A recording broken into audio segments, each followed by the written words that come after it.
Well, good afternoon, and thank you all for coming over today for an important announcement. I'm, first of all, proud to have recently signed a proclamation declaring January as the National Modern Slavery and Human Trafficking Prevention Awareness Month in the state of Louisiana. Eradicating human trafficking and preventing more suffering and helping survivors to regain control of their lives is something that Donna and I are both passionate about. We have been for a long time, and we've been speaking out and taking action. And this happened after first learning about human trafficking years ago. We knew that we had to get involved and become fierce advocates against it. You all know I'm from a small town. My hometown is Amite. Quite frankly, it never occurred to me that human trafficking might be happening in my hometown. But in fact, it was, and it is, and it's really happening in every community across our state and across the country. The numbers are startling. It really is everywhere. And so it's all of our problem. And that's why today I'm pleased to support Donna in her big announcement she'll make in just a minute to increase the public awareness about this egregious crime. I'm proud to say that our efforts here in Louisiana are gaining national and international attention, and more importantly, making a difference here. And I want to thank Donna and the many who've joined her in spreading the word. She's taken on this issue as one of her priorities since coming into the governor's mansion with me. She's actually held global summits convening first spouses, international, national, and state leaders from across the globe. And I do want to tell Donna how proud I am of her and all of her tremendous efforts and her hard work on this issue.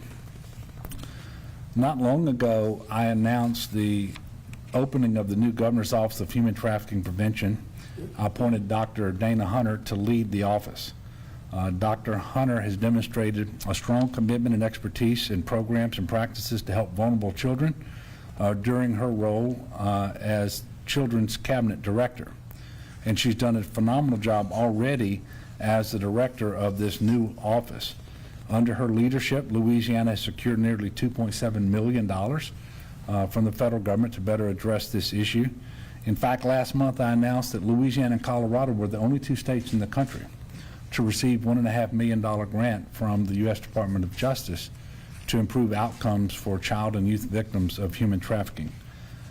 The Louisiana initiative that we are undertaking will put dedicated staff across the state in a coordinated effort to improve victims and survivors' access to care and services, again, in every part of our state.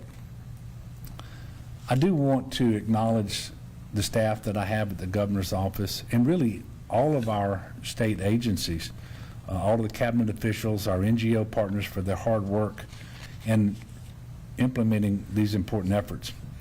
And for example, I want to congratulate Dr. Sean Wilson, who is the Secretary of the Department of Transportation and Development, because they've received a national award from the U.S. Department of Transportation. They were awarded they were awarded the Combating Human Trafficking in Transportation Impact Award for their proposal to reach up to 5.3 million road users. And that's why I say this is everybody's issue. We all have to work together. It's in everybody's town, and these are our young people, and sometimes not so young, and they're boys and they're girls, and they're everywhere. And so I know that our efforts are making a difference. It is a daunting challenge, but we're going to keep fighting, and that's what this is about.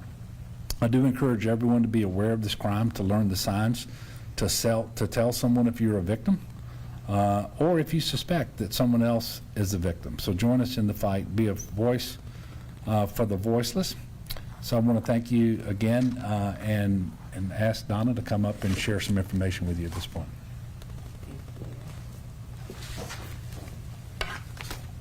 Thank you, John Bell, and I'm equally proud of you and your leadership in supporting this issue. It's so very important. And good afternoon, everyone, and thank you all for coming out and being here. And I want to echo a lot of the things that my husband just said. This is such a priority for us both. When I meet with victims and hear their personal stories, it inspires me to truly continue to use my platform and my voice for those children and adults, victims who have no voice, and to educate leaders and other people on how to recognize trafficking. You know, the average age of a trafficked victim is 13. And so, you know, the ages in our state go from anywhere from 2-year-olds to 60-year-olds. So it is a wide gamut there. I believe wholeheartedly that education is one of the best tools for prevention, and this is why over the last several years I have supported and hosted statewide, national, and international summits. As we have all had to deal with the challenges of the pandemic, it became even more important to continue this work and to raise awareness about this crime in our state. So we were able to bring together first spouses, global, international leaders, like you mentioned, through Zoom, like many of you all did during the pandemic times. These summits grew so quickly. In fact, the last summit that we had over 600 registrants to sign up to be a part of the summit. I have also established a national coalition for the prevention of human sex trafficking, where 6 first spouses from other states have joined me and committed to using their platform as well in their stance for supporting the prevention of human sex trafficking. So I'm here today to announce the coalition's first big event to launch Louisiana's first public awareness campaign entitled Stop Trafficking Louisiana. Human Trafficking is Real, R-E-A-L. And the REAL stands for R, recognizing the signs, E, educating others, A, acting immediately, and L, listening and supporting victims. And I believe if we make an effort, all of us, to do each of these action steps together, we can work toward the prevention of human trafficking in our state. The launch of this campaign will be held in April of this year in conjunction with the NCAA Men's Final Four Championship Tournament in New Orleans. Why? You may ask, is because large sporting events often are the perfect environment for the crime of trafficking to flourish. So we wanted to kick it off around a larger event so we could have this campaign as people drive in and come in to our state. They know that we're saying no to trafficking. Remember, if you see something, say something. We hope to educate the general public, and today we're officially launching the campaign, Stop Trafficking in Louisiana. In the coming months, as you travel our state, you'll see more information on how to identify and report human trafficking, and you can start to, by going to stoptraffickingla.com. So stoptraffickingla.com. And also, you'll see us on social media. And I just want to thank everyone who has joined me and John Bel in this fight. It means so much to us, but it still remains even more to the many victims and survivors who need our help each and every day in our state. And at this time, it is my pleasure to introduce someone who has certainly been in the trenches with us, Dr. Dana Hunter, Director of the Governor's Office of Human Trafficking Prevention.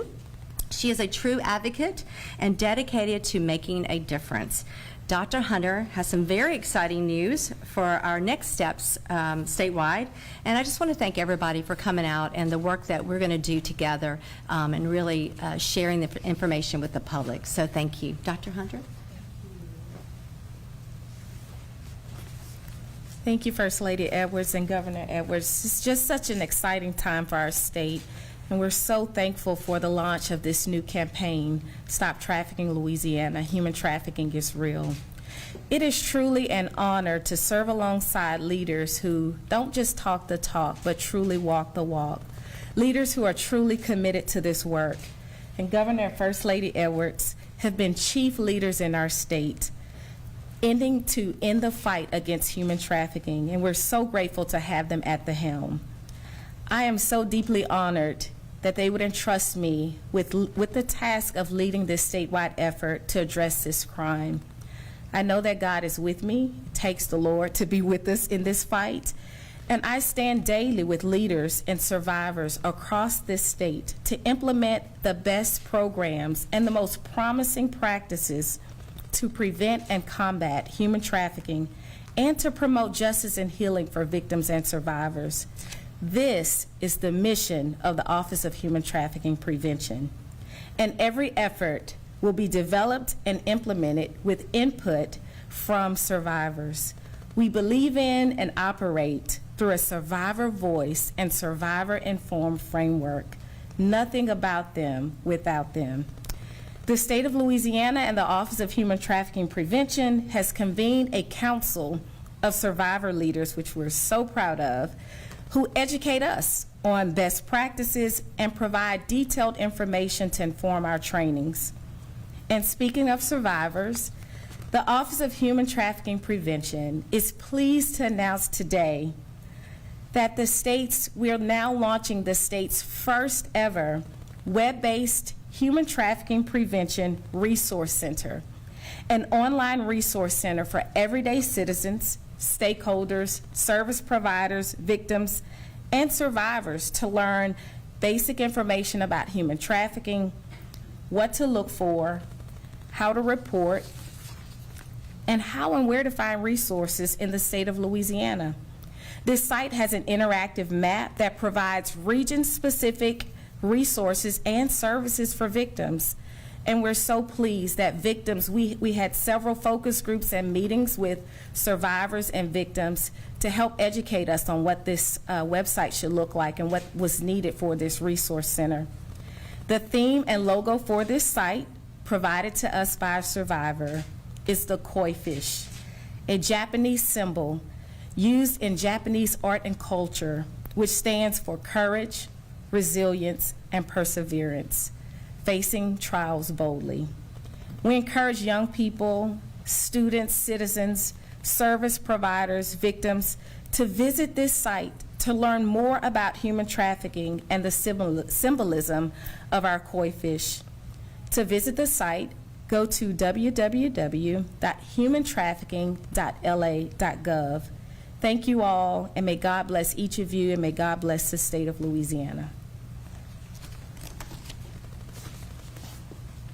Thank you, Dana and Donna, and we will entertain a few questions, should you have them. Yes, what changes are we going to see on a day-to-day basis because of these initiatives? Well, you're going to see a lot more efforts in terms of promoting awareness, whether it's the effort I talked about, DOTD, reaching folks who are motorists. You're going to see some billboard campaigns, but a lot more promotion of this resource center so that people know how they can educate themselves on what trafficking looks like. You know, that's one of the most important things, because forever we just assumed that people who were engaged in certain conduct just weren't good people. Maybe we looked at them as criminals, prostitutes, delinquent juveniles, but there are telltale signs of when that is not being done of their own free will, and they are actually in modern day human slavery.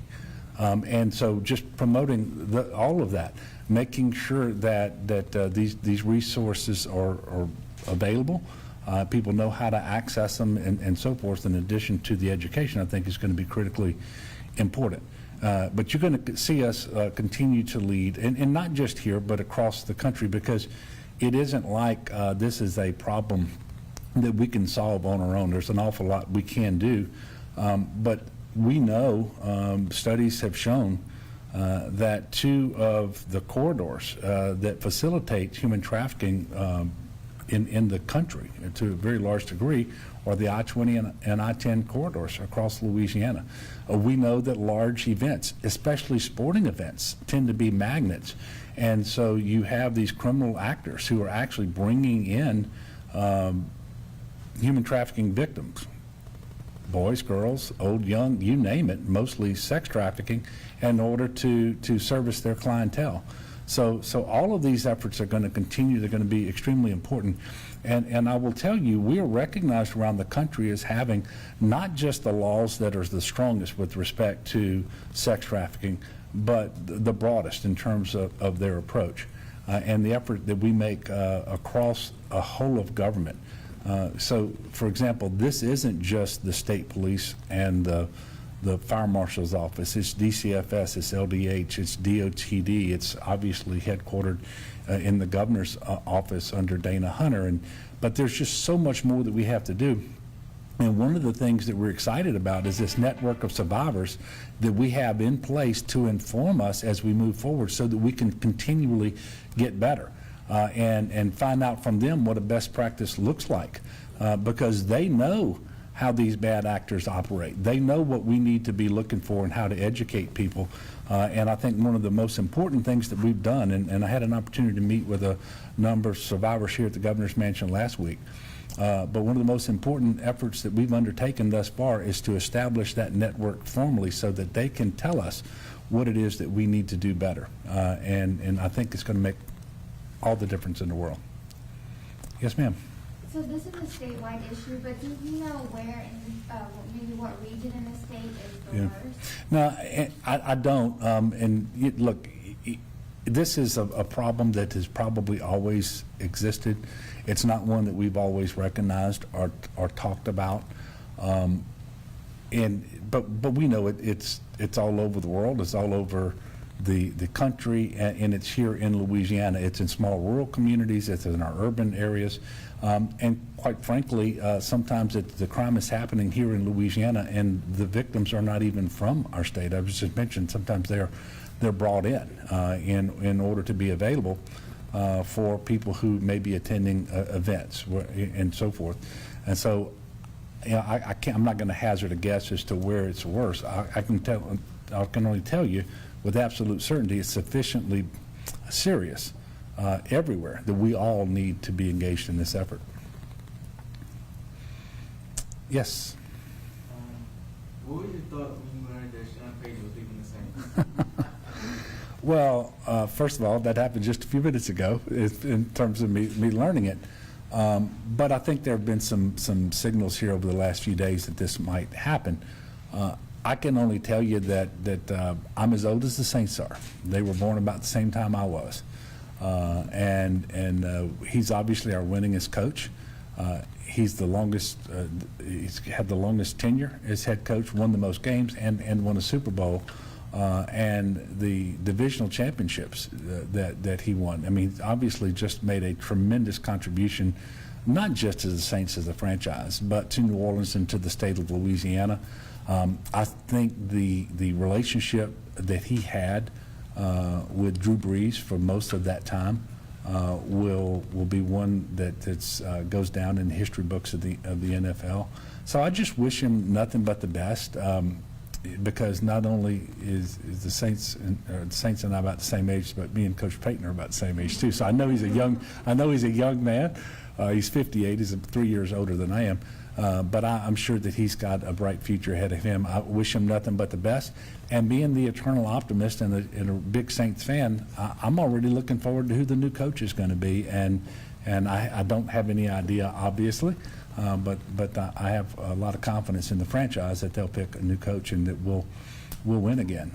And by the way, we didn't make the playoffs this year, but we had a winning record at 9-8 in terms of the Saints. And I know I said he won division championships, Coach Payton did, and he won the Super Bowl. The truth is this was one of the best performances that he turned in over the 15 years as a Saints coach. When you look at all of the problems they had to overcome with serious injuries, with the COVID situation, and all the people who ended up starting who weren't even on our roster at the beginning of the year, and to have a winning season and to be in contention for a playoff spot until the Los Angeles Rams decided to allow San Francisco to win at the end of that game. You know, somehow Los Angeles keeps getting in our way, right? But this was one of the finest performances that he turned in as a coach, and so I want to thank him for that.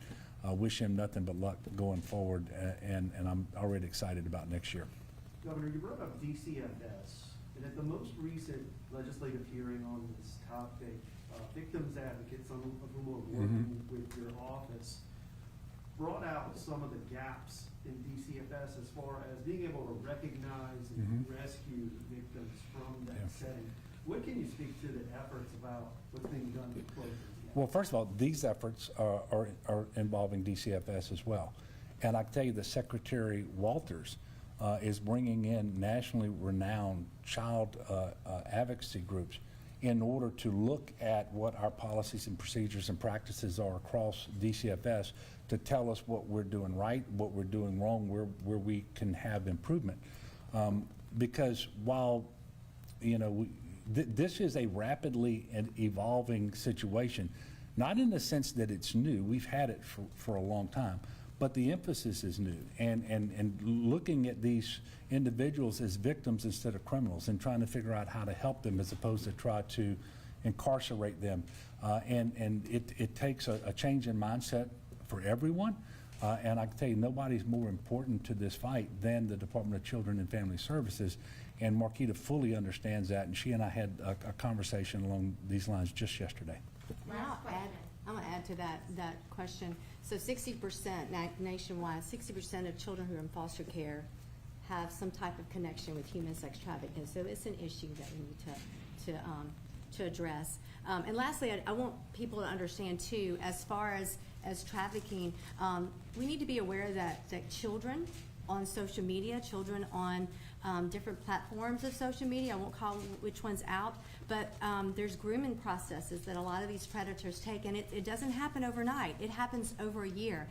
If you take time to watch the short documentary or video, or maybe it's a movie called 8 Days, of a situation that happened in Texas, it will bring to light that this happens to good families behind, you know, good situations too. And so it happens a lot in our school systems. And so I won't go into the specific details, but we need to educate ourselves as parents, educate ourselves as grandparents and aunts, and people who have young people in their lives. You need to really be aware of this trafficking, grooming process, that it's real and it can happen to any children, and we need to understand how and the signs. So that's what this is about. Okay, one more question. Unless you don't have one. All right. Look, thank you all for Thank you so being much. here this afternoon, and thank you.